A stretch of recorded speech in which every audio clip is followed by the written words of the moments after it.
Tá dando para ver sim. Tá, obrigada. Então, pessoal, a nossa capacitação desse mês é sobre plano de contingência. Então, nós vamos falar um pouco sobre o planejamento que as instituições devem realizar frente a situações de crise, né, frente a situações de urgência, visto que toda instituição precisa ter essa resiliência organizacional, precisa ter essa questão de resposta, né, essa estratégia pronta já para quando ocorrer a crise, a instituição consiga agir da melhor forma, da forma mais assertiva, sempre garantindo a continuidade assistencial, sempre garantindo que a assistência não pare. Até porque a grande maioria das unidades que nós administramos atualmente são unidades 24 horas, salvo atenção primária. Então, a gente não pode parar de fato. Mesmo em situações de crise, a gente teve a questão da pandemia, da Covid-19, onde a gente enfrentou várias situações de contingência ao mesmo tempo, e a gente percebeu que realmente são situações que precisam, sim, de um planejamento, de uma boa estratégia, mas que, obviamente, fogem muitas vezes da nossa ossada. Então, a assistência ela não pode parar de fato. Então, a gente vai precisar ter um plano de contingência dentro da instituição. O Instituto, o IDEAS, ele tem um plano de contingência pronto. A gente está atualizando, na verdade já foi atualizado, e ele vai ser inserido ainda essa semana na base de conhecimentos, mas quem quiser o plano atualizado pode me pedir pelo WhatsApp, por e-mail, enfim, que eu encaminho esse plano de contingência, mas dentro da base a gente tem um plano vigente ainda, que é o plano anterior, né? E ele é um documento que ele serve para as instituições tomarem como base na estruturação do seu próprio plano. Por que a gente não consegue fazer um plano para que todas as unidades utilizem? Porque cada uma tem suas especificidades, cada uma tem o seu público, cada uma tem os suas possíveis contingências, né? Então, ambiente, enfim, o público, cidade, tudo isso vai interferir. Então, a intenção desse documento é fazer com que a instituição crie e estruture seu próprio documento em cima do nosso. Então, a gente trouxe algumas sugestões de estratégia para algumas situações que frequentemente a gente sabe que acontecem nas unidades de saúde, para que vocês entendam, né, e consigam visualizar na prática, de fato, como que a instituição deveria agir, né, deve agir frente a essas situações. Aqui eu trouxe alguns desafios que nós enfrentamos nos serviços de saúde. São desafios que são comuns na maioria das unidades, então é muito difícil a gente sentar hoje com uma unidade que não tenha passado por algum desses desafios, entre tantos outros. Por exemplo, a superlotação. De fato, o aumento da demanda assistencial, né? E isso se dá um aumento da demanda acima da capacidade da unidade. Muitas unidades que nós administramos trabalham sob superlotação 24 horas por dia. Então, a gente já tem um ponto aí muito crítico, né? É um ponto crítico a superlotação, a gente vai falar o motivo disso, mas que nós precisamos ter estratégias e trabalhar em cima disso todos os dias para que esse cenário mude, para que a gente consiga retornar à rotina normalmente. Além da superlotação, nós temos escassez de recursos humanos, então muitas unidades trabalham aí com falta de profissionais especializados em momentos críticos, por exemplo. Então, a gente tem questão de falta de equipe também assistencial, né, sobrecarga de equipe, entre tantos outros. Falhas tecnológicas, eventos externos que podem gerar crises, como desastres, acidentes em massa, epidemia. Isso tudo leva, então, ao aumento da demanda, né? E o aumento da demanda especializada também. Então, acaba gerando toda essa bola de neve que a instituição precisa estar preparada para trabalhar. E aí, como eu falei lá no início, a questão da resiliência organizacional, então, ela é a capacidade, de fato, que a instituição tem de se antecipar às situações críticas, às situações de crise, saber responder e se adaptar a esses eventos adversos. Então, para que serve a resiliência organizacional? Para que serve o plano de contingência? Para que a instituição consiga absorver esses impactos sem atingir o paciente. Que isso não chegue lá na ponta, de certa forma, né, de uma maneira negativa, que influencie negativamente o atendimento, a qualidade prestada. Então, a gente quer que a instituição enfrente situações de crise, mantendo a assistência, garantindo que os pacientes continuem recebendo os cuidados seguros, principalmente a segurança do paciente, e depois que a crise passa, consiga se recuperar rapidamente e restabelecer, então, a plena capacidade organizacional com agilidade, aprendendo com a crise e se fortalecendo para processos futuros. Só vou ver, gente, se tem alguém que pediu para entrar só um pouquinho. Não sei se alguém puder aceitar para mim, eu agradeço. Acho que não. Se alguém tiver com domínio do Ideias aqui na chamada e puder autorizar a entrada dos participantes, obrigada. Então, os objetivos do plano de contingência. A gente vai falar um pouquinho sobre o plano de fato, né? Ele serve para organizar a resposta, minimizar os impactos negativos aos pacientes, como eu falei agora, para protegê-los e não só proteger os pacientes, mas assegurar também a integridade dos profissionais em todos os cenários. Porque a gente sabe que muitas vezes, principalmente pegando o fato da superlotação, muitas vezes é muita demanda para pouco profissional e isso acaba afetando, sim, fisicamente, cansaço físico, sobrecarga mental. Então, a gente sabe que o profissional também é afetado em situações de contingência. E garantindo sempre, então, a continuidade da assistência, né? Manter e garantir os serviços de saúde mesmo nessas situações extremas. É para isso que serve o plano de contingência, para a gente conseguir trabalhar sob pressão em situações de crise e garantir sempre a segurança, a assistência e os cuidados bem prestados. A gente tem uma estrutura de governança quando falamos de contingência, mas acaba que essa estrutura de governança ela também faz parte do dia a dia, né?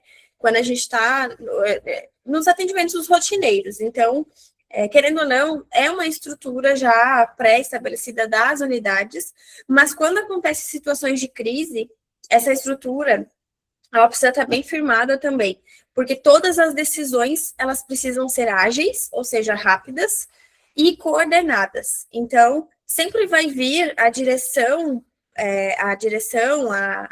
da ação, no caso, né, a resposta imediata da direção da unidade. Então, depois que a direção da unidade toma essa ação imediata, vai, então, surgindo a sequência do fluxo, né? Então, os responsáveis técnicos também vão agir dessa forma, vão repassar para os coordenadores assistenciais, apoio administrativo, e vai chegar nas equipes assistenciais de fato. Essa cadeia, essa pirâmide, ela serve para que essa tomada de decisão seja coordenada, esse fluxo seja coordenado, e que todos falem a mesma língua. Então, nós não podemos, em uma situação crítica, chegar uma informação para mim diferente da informação do meu colega. Então, nesse caso, a gente entende que a unidade ela não está organizada para atender aquilo. Então, nós precisamos sempre coordenar essas informações e repassá-las de maneira mais concreta, né, mais certeira possível. Fluxo de comunicação, que a gente chama. Para que se tenha esse fluxo de comunicação certeiro, né, para que se tenha essa passagem de informações, essas estratégias bem traçadas, a gente sempre orienta que as unidades estruturem um comitê de crise. O comitê de crise ele é um núcleo estratégico de resposta institucional. Então, a partir do momento que é instalada uma crise, é instalada uma contingência dentro da instituição, o comitê de crise ele é acionado para quê? Para avaliar aquela situação, dimensionar, né, o impacto, a gravidade daquele evento crítico que está acontecendo.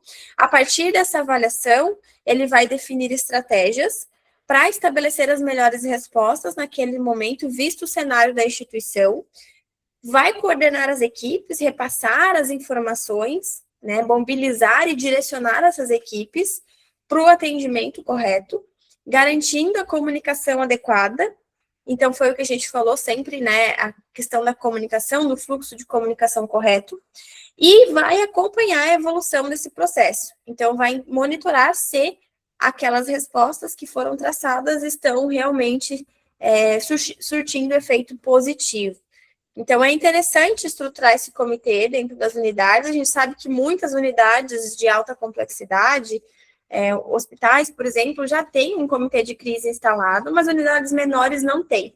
Mesmo que a gente sabe que situações de contingência, né, situações de crise, pode ser que situações extremas, elas abarquem mais unidades maiores do que unidades menores, mas a gente não está longe de passar por isso também. Então, mesmo que a minha unidade seja pequena, é interessante que eu estruture esse comitê para que, quando aconteça, se acontecer, eu esteja preparada para aquilo. Novamente, eu retorno à questão da resiliência institucional, né? Então, eu preciso ter essa capacidade de responder quando acontecer. E para isso eu preciso planejar, para isso eu preciso prever. Prever algo que ainda não existiu, né? Uma prevenção. As etapas dessa gestão de crise, que é realizada tanto pelo comitê de crise quanto pela questão da estrutura organizacional que a gente viu, da pirâmide, primeiramente a prevenção, obviamente, então a gente fazer um planejamento antecipado, capacitar as equipes, identificar os riscos que a instituição tem. Essa questão de identificar os riscos retorna àquilo que eu falei lá no início. Então, cada instituição tem os seus riscos, cada instituição tem as suas particularidades. Então, é por isso que é interessante que cada uma estruture o seu plano de contingência, para que, quando aconteça, consiga inserir uma resposta bem adequada para a própria instituição. Até porque de nada adianta eu ter no meu plano de contingência uma resposta que foge totalmente da minha capacidade como unidade, se é que vocês conseguiram me entender. Então, eu preciso estruturar algo que caiba na minha estrutura física, na minha estrutura financeira, enfim, o que eu tenho para oferecer na minha unidade. Então, a resposta em si é a implementação das ações de contingência, né, essa mobilização dos recursos, essa coordenação de resposta assistencial. Então, aqui, quando acontece essa etapa, é de fato a etapa que eu coloco em prática o meu planejamento, né? E depois disso, a última etapa da crise, da gestão da crise, é a recuperação, que ela faz parte, sim, do plano de contingência. Então, eu preciso restabelecer as atividades normais e também analisar as lições aprendidas, né, para aperfeiçoar os futuros planos. Então, essas são as 3 etapas da gestão de crise. Gente, até aqui tudo certo? Alguém ficou com alguma dúvida?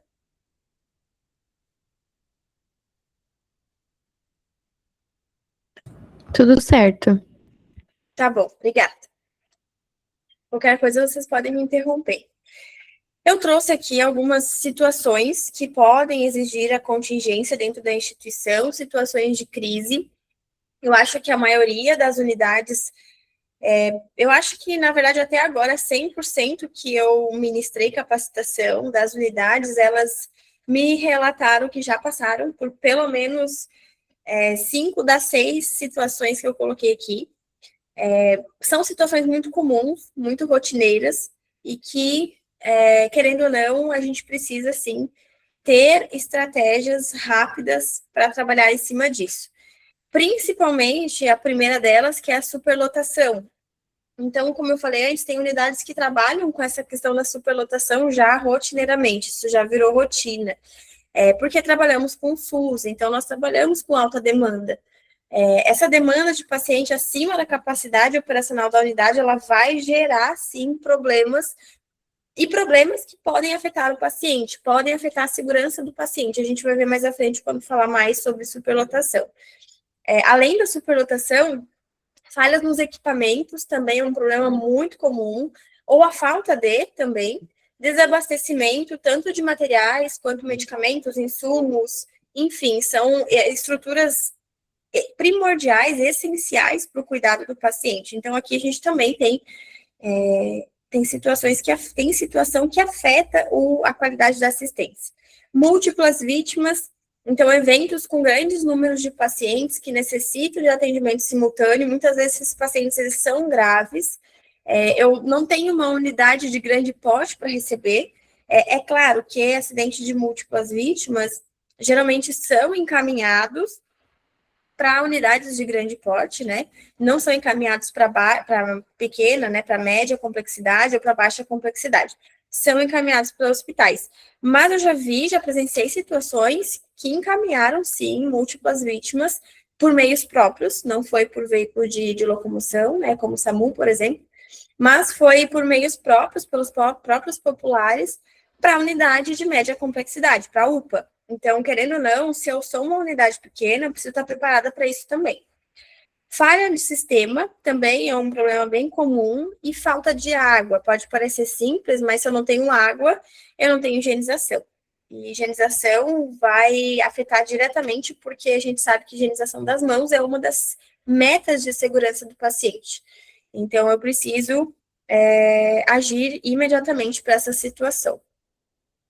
Agora, falando um pouquinho de cada uma, a questão da superlotação, como eu falei, né, o aumento do número de pacientes frente à capacidade da unidade em si, vai gerar um aumento de espera desse paciente, o que consecutivamente vai gerar um maior risco de deteriorização clínica para ele.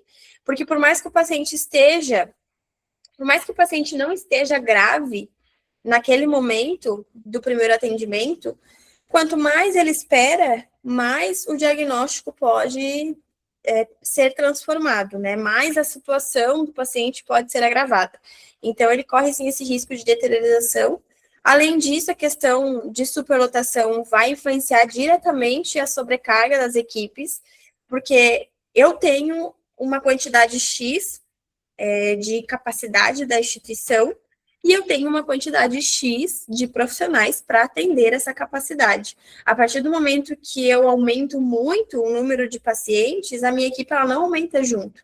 Então, isso sobrecarrega fisicamente, mentalmente, fadiga, né? E aumenta muito as chances de erro. Então, tem um maior risco significativo de eventos adversos e vai estar relacionado diretamente com a segurança do paciente. Então, riscos de erros, riscos de afastamento de profissional, risco de maior sobrecarga ainda da equipe. Então, é a combinação de pressão, né? Pressão por todos os lados. Então, essa situação é bem complicada. E o que a gente tem de estratégia para trabalhar com isso?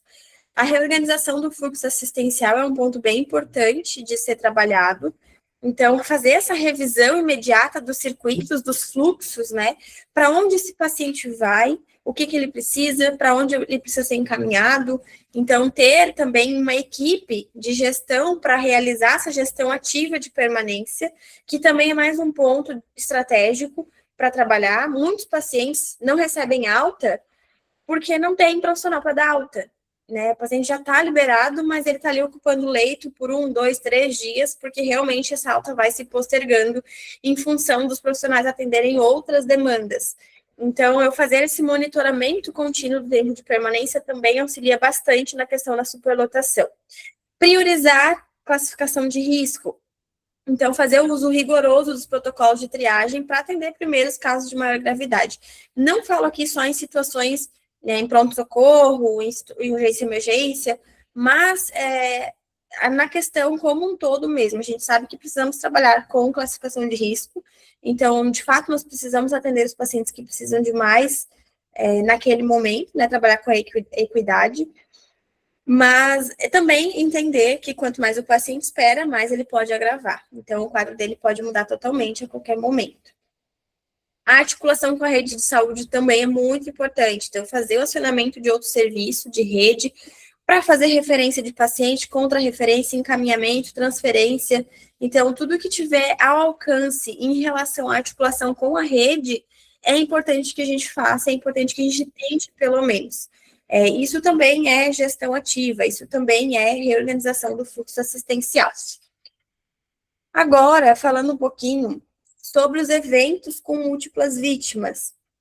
Isso pode ser em acidente de trânsito, né, colisão com múltiplos envolvidos, em rodovias acontece bastante, desastres naturais, eventos como inundações, deslizamentos, terremotos, eventos coletivos em shows, estádios, enfim.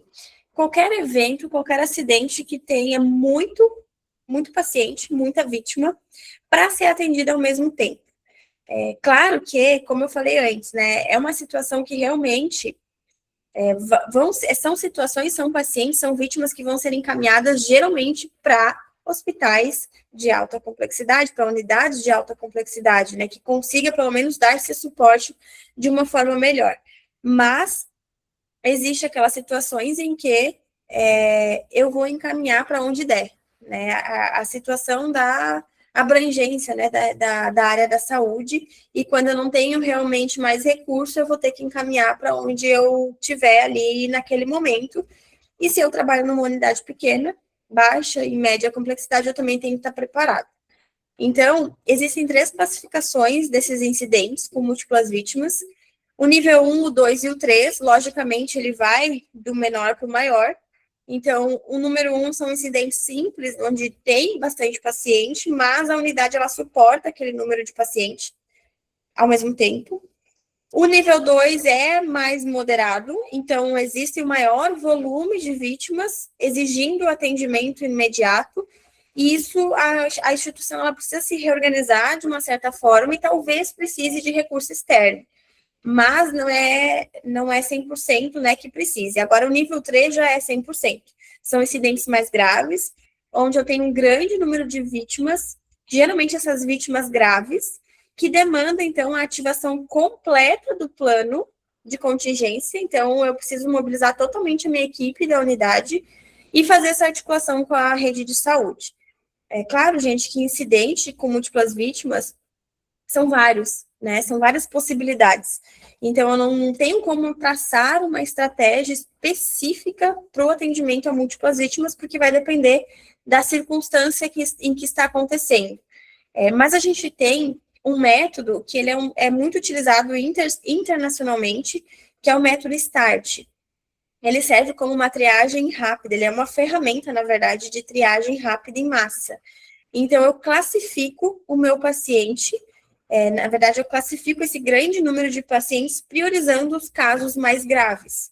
Então, a gente utiliza vermelho para aquele paciente que precisa de atendimento imediato. Então, são pacientes que correm risco de vida. Mas, nesse caso, são pacientes vivos. Porque quando o paciente está em parada cardíaca, nesse caso, nós precisaremos tratar como óbito. Então, a gente sabe que quando o paciente chega para a gente, em óbito, a gente sempre trata como parada cardíaca, a gente precisa reanimar, né, fazer os protocolos normais. Mas em situações de massa, de grande número de vítimas, a gente infelizmente trabalha com vida ainda. Então, pacientes em PCR, a gente classifica como preto, que é o óbito, ou aquelas lesões que são incompatíveis com a sobrevivência também. Então, são lesões visivelmente, né, que não adiantaria reanimar, porque o paciente realmente não teria chance de vida. Então, a gente classifica como preto. Amarelo são aqueles pacientes que são graves, que precisam de atendimento, mas que podem aguardar um curto período sem um agravamento significativo. E os verdes são aqueles pacientes com feridas leves, com lesões mais tranquilas, né, digamos assim, que conseguem se locomover, que conseguem aguardar atendimento. Então, a gente faz essa rápida triagem em massa e a gente sempre vai dar prioridade para atender os pacientes em vermelho. E aí, depois, os amarelos e os verdes. Além disso, a gente tem as falhas nos equipamentos, falhas ou falta de, né? Muitas vezes a gente não tem o equipamento para dar suporte. Os equipamentos, eles são muito importantes para diagnósticos, para monitoramento, para suporte à vida. Então, tudo isso pode ser prejudicado quando eu tenho falha nesses equipamentos ou quando eu não tenho esse equipamento disponível na unidade. E quando acontece essa falha, né, essa indisponibilidade, o que eu posso traçar como estratégia para trabalhar em cima disso? Primeiramente, o encaminhamento a outro serviço. Então, se por acaso preciso diagnosticar uma fratura, mas não tenho raio-x, então eu vou encaminhar esse paciente para uma unidade que tem raio-x, né, referenciar esse paciente. Ou, enfim, para outro serviço que consiga abranger, estou atendendo paciente em média complexidade, aqui eu não tenho ultrassom, vou fazer o encaminhamento para uma unidade de alta complexidade que consiga realizar o ultrassom, né, um exame mais preciso, no caso. Manutenção corretiva emergencial, então é importante sempre o acionamento imediato da equipe técnica para reparo urgente do equipamento indisponível. É interessante que a gente faça esse acionamento, porque quando eu estou falando de equipamentos grandes, de exames, mas equipamentos simples, como bomba de infusão, né? A gente sabe que isso pode gerar risco à vida do paciente. Monitoramento, respirador. Então, são equipamentos que, se eu não arrumar, né, não fazer a manutenção imediata, o paciente ele vai ser, sim, comprometido com isso. Além disso, fazer a substituição por equipamentos equivalentes, isso também é uma boa estratégia. E equipamentos reservas. A gente sabe que muitas unidades não têm equipamentos reservas, pela função de, principalmente, superlotação. Então, muitas vezes eu não dou conta de atender os pacientes com o que eu tenho, quem dirá ter algo reserva, mas é sempre importante e interessante que, se possível, tenha equipamento reserva, faça essa prevenção dessa forma, essa manutenção corretiva também, previamente, para garantir, então, que quando eu necessite, eu tenha ele disponível para utilizar. A gente tem também a questão de indisponibilidade dos sistemas, né? Então, a indisponibilidade dos sistemas digitais, eles podem, sim, paralisar os processos críticos de registro, comunicação e regulação, principalmente esses três. Então, muitas unidades trabalham com prontuários eletrônicos, sistema de regulação, comprometer, então, a transferência dos pacientes, os agendamentos de exames de consultas, as referências de rede. Então, toda essa questão da regulação pode ser comprometida também. Comunicação interna, né? Então, a questão de registro de prontuário, principalmente, é uma comunicação. E quando eu não tenho o prontuário eletrônico ali, eu tenho essa falha, né? Essa falta, e dificulta muito a questão de coordenação entre setores, entre equipes assistenciais.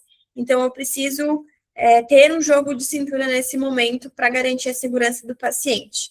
Quando acontece isso nas unidades, a gente sempre orienta que tenham-se procedimentos alternativos de registro e de comunicação também. Então, eu posso fazer o uso do prontuário manual, garantindo, né, o registro adequado, o registro de 100% das informações, mesmo que seja manual, que eu tenha que escrever, e realizar essa comunicação por outros meios, né, fisicamente, ir até o setor, comunicação por telefone, enfim, pelo que for.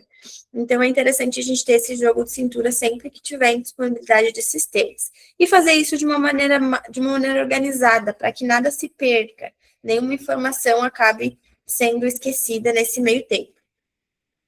O desabastecimento de materiais e medicamentos também é uma situação crítica dentro da unidade de saúde, porque a gente sabe que é necessário, são materiais necessários para o andar da instituição. O mês passado, a gente teve uma capacitação para alta gestão, que falou muito sobre gestão em saúde, gestão administrativa, gestão financeira, e a gente falou bastante sobre esse desabastecimento de materiais, né, de insumos. Isso gera aí um grande impacto na assistência, visto que, se eu não tenho material para trabalhar, como que eu vou fazer? Se eu não tenho medicamento, o que eu vou prescrever? Né? Então, isso gera, assim, muito impacto. Então, por isso que eu preciso ter uma gestão em saúde bem organizada, né? Um planejamento organizado, principalmente do pedido de materiais, dessa logística. Quando acontece erro no pedido, erro no armazenamento, eu posso ter, sim, esse desabastecimento. Mas é claro que não é só questão da gestão. Então, a gente tem problemas em atraso de fornecedor, aumento inesperado da demanda, tudo isso vai refletir, então, nesse desabastecimento. E algumas estratégias para essa questão. A primeira delas é a substituição por itens equivalentes.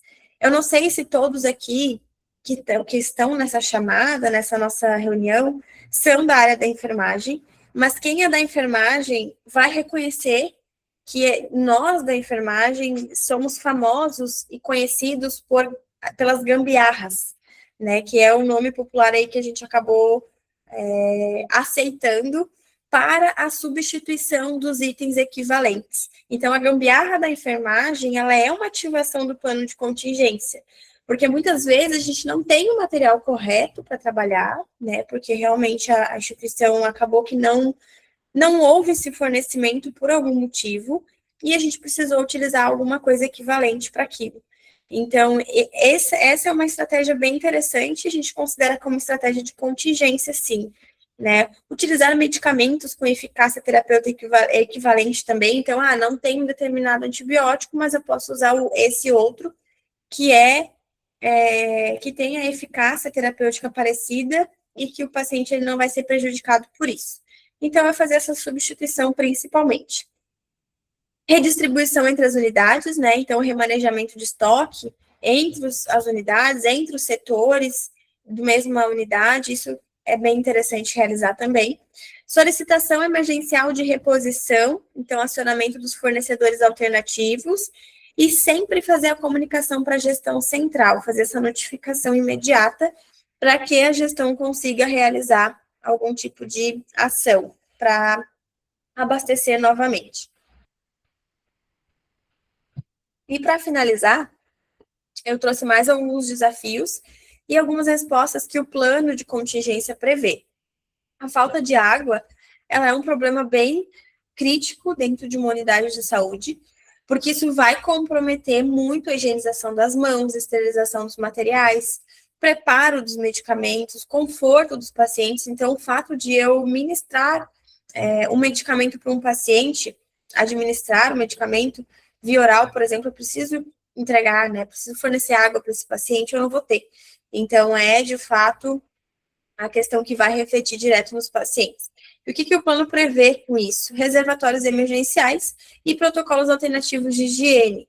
Então, a questão da esterilização, encaminhar para outra unidade, encaminhar para fazer essa logística, né?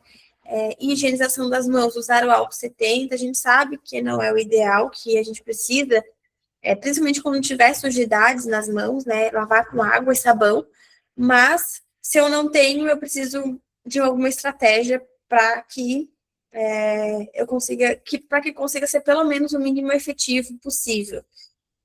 A questão da ausência de profissionais também é um desafio operacional que a gente tem, afastamento por doença, por emergência sanitária, entre outros. E aí o plano prevê sempre que a unidade sempre tenha um banco de reserva, uma escala flexível, né, para que a gente consiga substituir por um período aquele profissional que precisou ser afastado. Além disso, a comunicação em crises, ela também é um desafio. Então, a comunicação, gente, ela deve ser sempre muito clara, rápida, padronizada.